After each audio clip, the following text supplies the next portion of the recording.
It is my pleasure to introduce Ismail Aznar.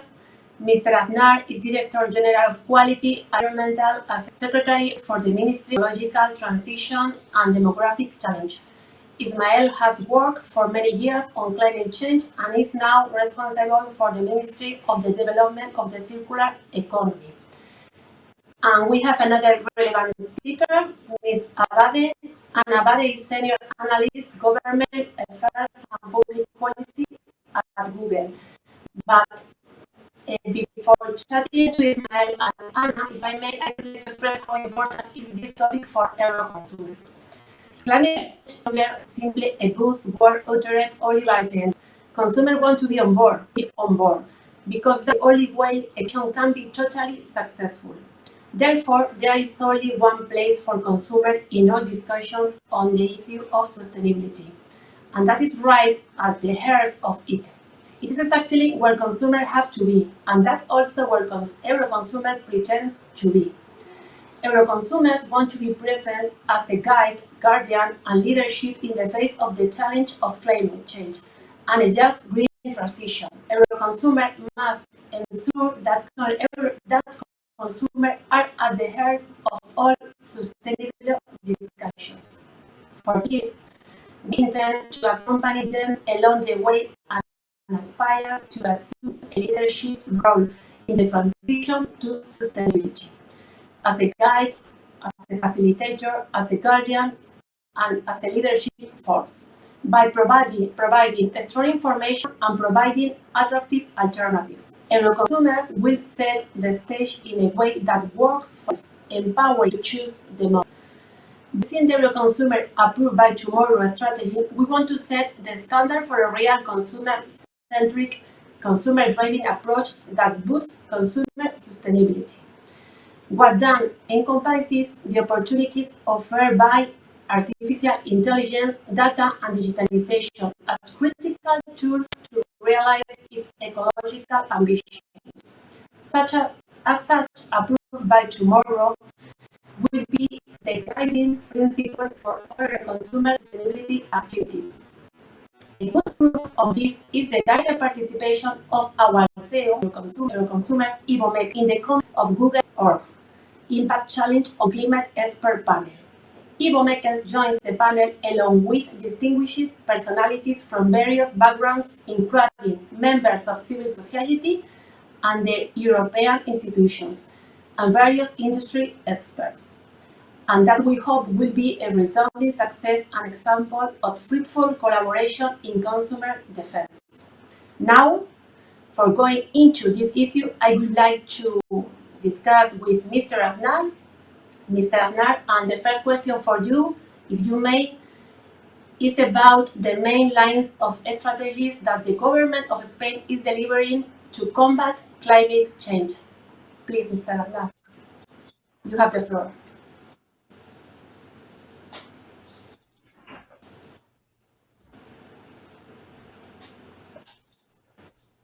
Ismail, can you hear us? Mr. Aznar? It seems that we have a technical problem. Perhaps Anna is listening, is hearing. Anna, can you hear me? Anna, can you hear me? Yes. Yes, Amis, I can hear you. Loud and clear. Yes. So it's your turn because I think we have some technical problems with Ismail. So if you may please, I would like to know what is the position of Google on circular economy? Thank you so much, Ileana. I'm super happy to be here to represent our company that is super committed with sustainability in such an important forum. I would also like to thank Mr. Ismail. I'm sure we'll be able to hear him in a couple of minutes. I wanted to start by saying that 2020 has been a very exceptional year, also for sustainability matters. So for the first year in many years, the Earth Overshoot Day, that is the day that we consume all of the capacity of our resources, actually was delayed. It was delayed for a month.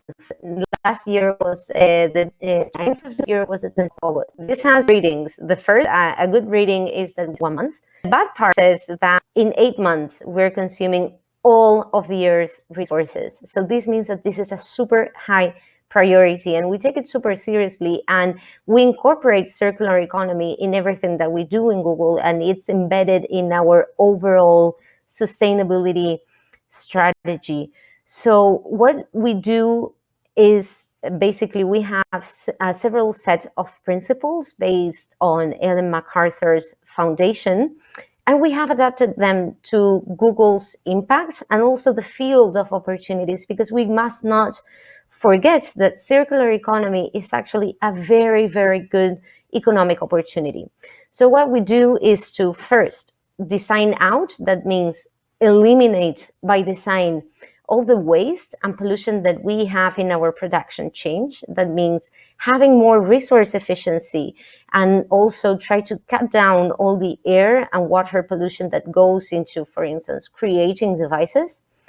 Then we are very centered in keeping and boosting and expanding the life of our products to make them last for years and years, of course, obviously balancing with safety and quality issues.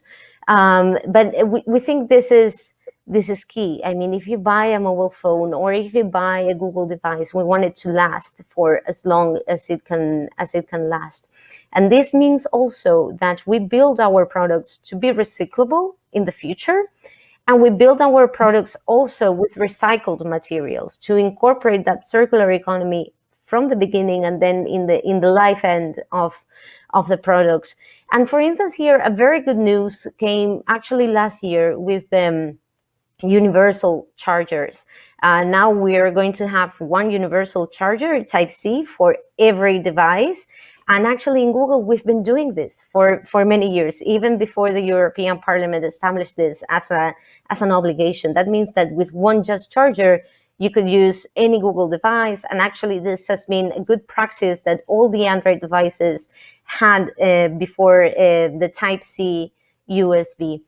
And the third principle is to use healthy materials and to use safe chemistry, because chemistry can be really, really polluting. And this drives all of our decisions on the materials that we use for our products. And we also do something else.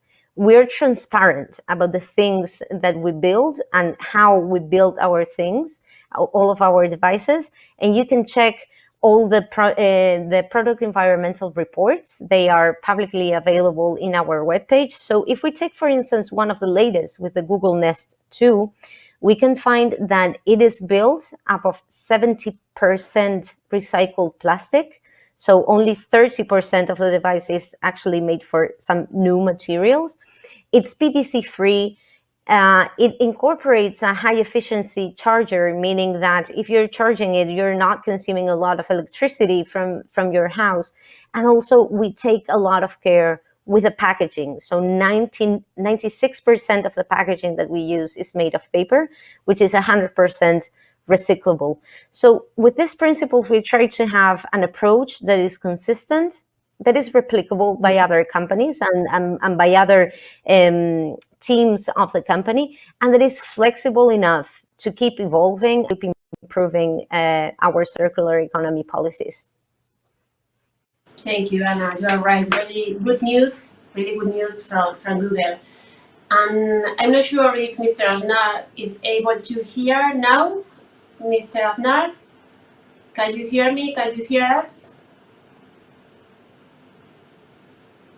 It seems we continue with some technical problems. So Anna, again, I will come back to you, if you may.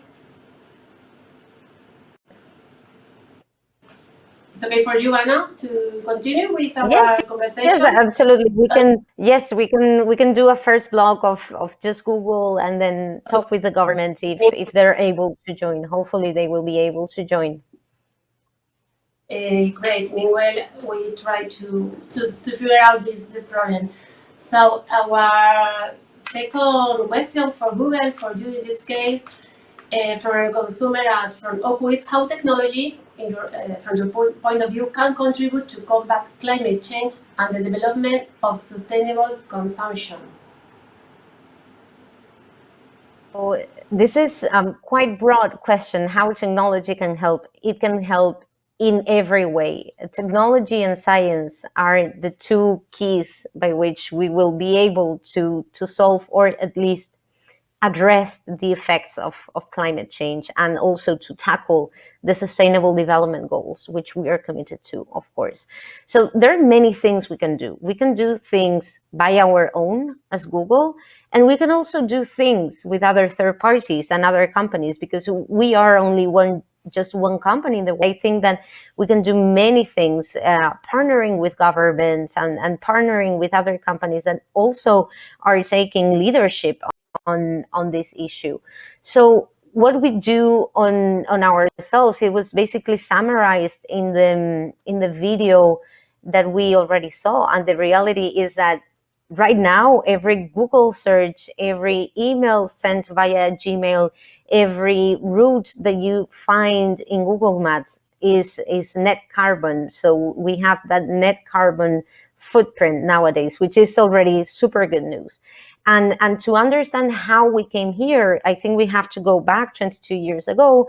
Sustainability was always in our hearts. We started seeing how technology could be super pollutant, and we wanted to address that issue. So what we did in the beginning. So in the beginning, if we go back 20 years ago, renewable energy was not super widespread. It was not that common to see solar powers or windmills or to use other kind of renewable energy sources. So what we had to do is to invest in carbon offsets. Carbon offsets are investments for certain projects that try to reduce greenhouse emissions.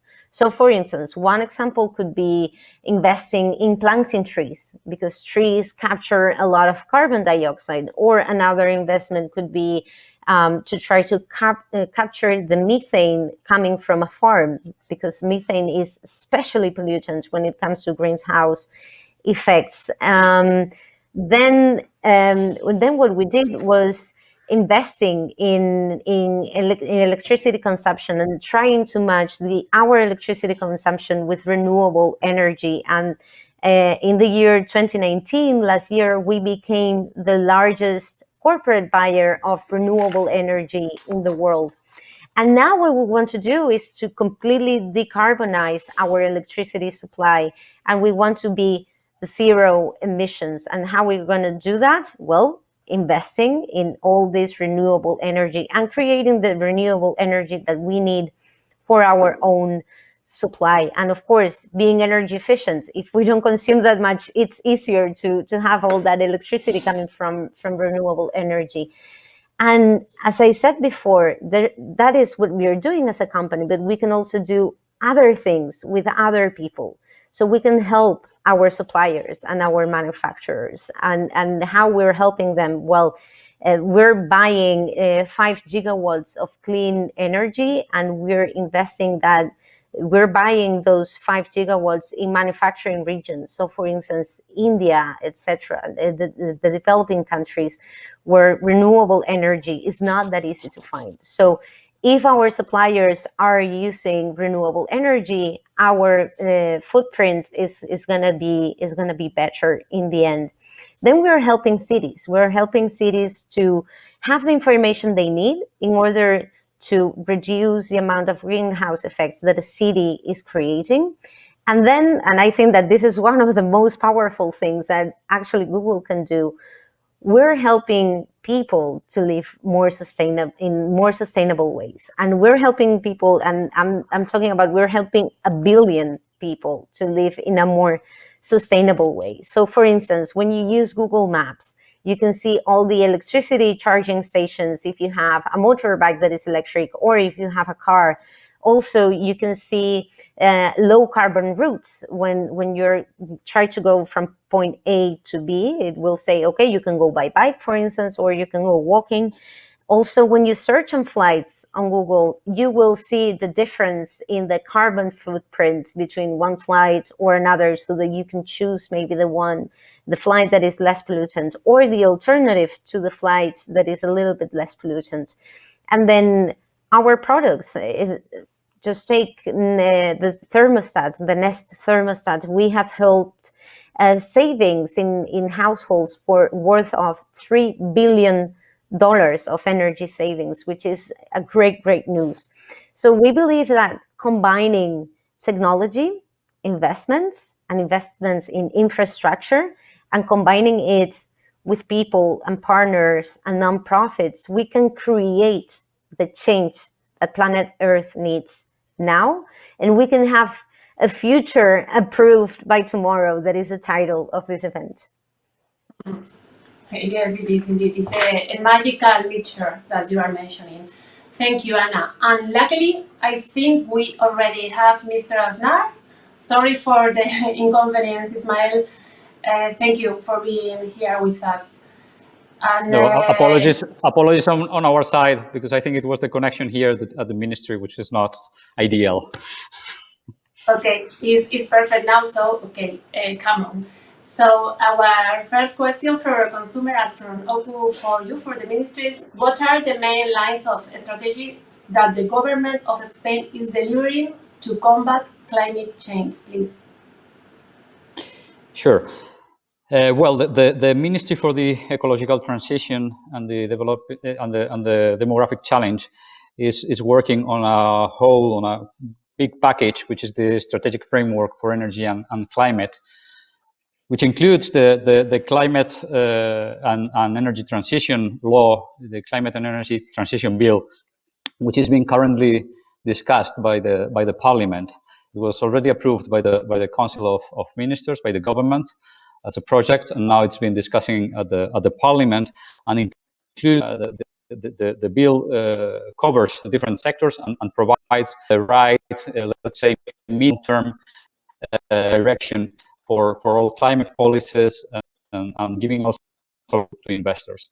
Also, with this objective, the government adopted the National Integrated Climate and Energy Plan, which sets the objectives to 2030.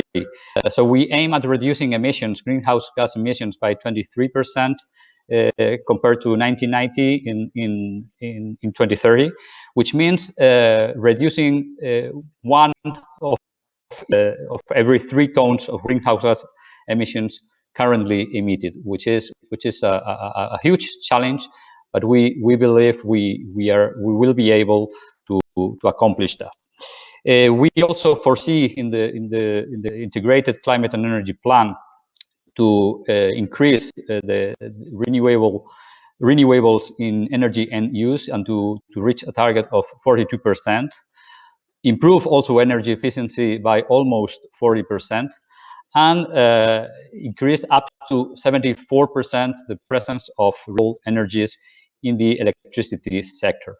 This puts us on track to meet our 2030 targets in the EU and globally, and that will allow us also to be on track to achieve climate neutrality by 2050, which is the EU objective, and it is this objective also already foreseen in the climate law. We are looking in this regard, looking into the long term on a strategy that has also been adopted by the government, which sets the vision for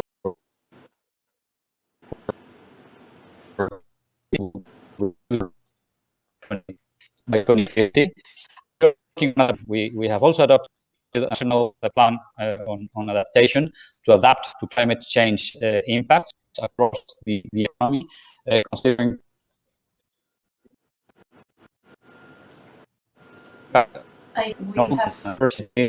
in the agriculture, also in fight against desertification. So a full range of areas where we will need to adapt to climate change. And finally, just to mention that we are also working in a very intense manner on this concept of just transition, where I believe Spain has been one of the leaders in Europe, and I would say globally, as we are going through a process where coal mines are being closed and coal fire plants also are closing. We are trying to make to provide opportunities to workers and to make possible that workers and regions are not left behind, and the opportunities which are linked to the new model, to the energy transition, this energy transition will create many employment opportunities for workers, and those who are now facing the closure of coal mines and coal-fired plants be able those opportunities in sectors associated with the new energy framework. Thank you, Ismael. We need this employment, especially if it's regarding linking with this area, much better for all of us. Coming back to Anna, to Google. Anna, we think that one of the fundamental aspects to fight against climate change and key in responsible consumption must be proximity, and rationalization of mobility. What is the proposal of Google on this regard? Okay, so the proposal is basically what I said before, what we can do with our products to empower users, our 1 billion users, to live more sustainable lives. But also we can go beyond, because there is a limit to what we can do as a company. So I really believe in the power of cooperation and the power of technology, that in the end is just a tool that can foster solutions and can go beyond of what we can actually do. And for this reason, we have created the Google Impact Challenge on climate change. In Europe, we are giving 10 million euros in funding for technological projects that aim to improve this ecological transition in Europe. So what we want to do is to invest in these social innovators that can be found all across Europe, and give them the money and give them the tools to get their solutions, their brilliant ideas, and to prove them right in the ecosystem, and try to improve the ecological transition.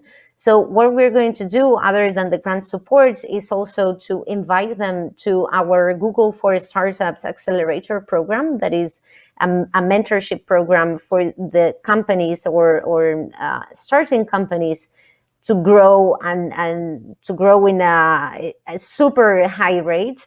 And also we will offer Google volunteer support, meaning that the best of Google, our best engineers, our best minds, will be at the service of these companies, and we will help them to develop the products that they're creating.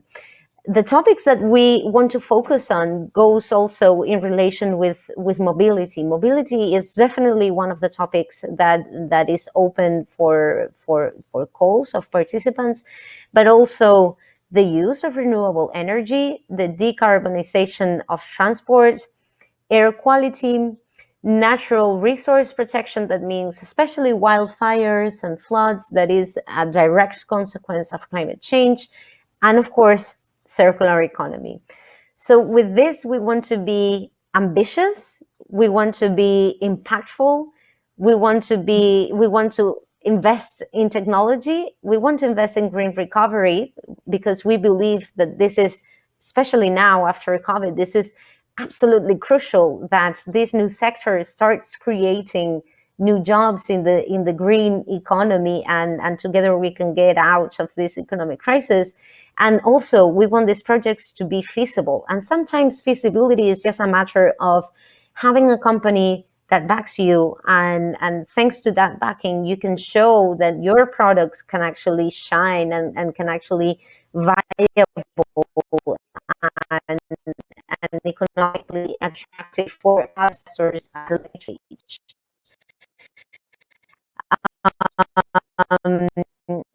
Thank you so much, Anna. And so, in short, Mr. Aznar, if you may, I would like to know how the ministry is managing the move towards circular economy, because before Anna was explaining the proposal of Google about this topic, so I am very interested in knowing how is performing the ministry in this topic. Please, in short, if you may, please. Yes, I will be short. I think circular economy is one of the huge opportunities we have, and it's an area where consumers especially play a very significant role, will play an important role. We have adopted in June, last June, the government adopted the Spanish circular economy strategy, and we are currently working in the first economy action plan, which will set specific measures to address circular economy. The strategy that was adopted in June is a strategic document which sets objectives to 2030, including on reducing national consumption of materials by 30%, reducing our waste, reducing our greenhouse emissions associated with waste management below 10 million tons, which is consistent with the climate and energy plan. So medium-term objectives, and we identify some strategic sectors where we have to work on circular economy, and we intend to move away from this linear economy where we produce, use, and dispose items and materials, and we maintain them as possible in the economic cycle, and we are able to reuse and recycle as much as possible. This is a win-win solution. It's efficient economically, it reduces waste, and it reduces also greenhouse gas emissions, not only because we reduce emissions linked to waste management, but also because we reduce in the production of goods and items. So this is our first, let's say, step, the strategy. We are working on the action plan, and we are also working on new legislation on waste, including a law on waste and contaminated soil that we will to Parliament early next year. Excellent. So thank you so much, Anna. Thank you, Ismael, for your wise reflections. And now we will have the best award ceremony to be transmitted to all European channels. See you soon. Bye.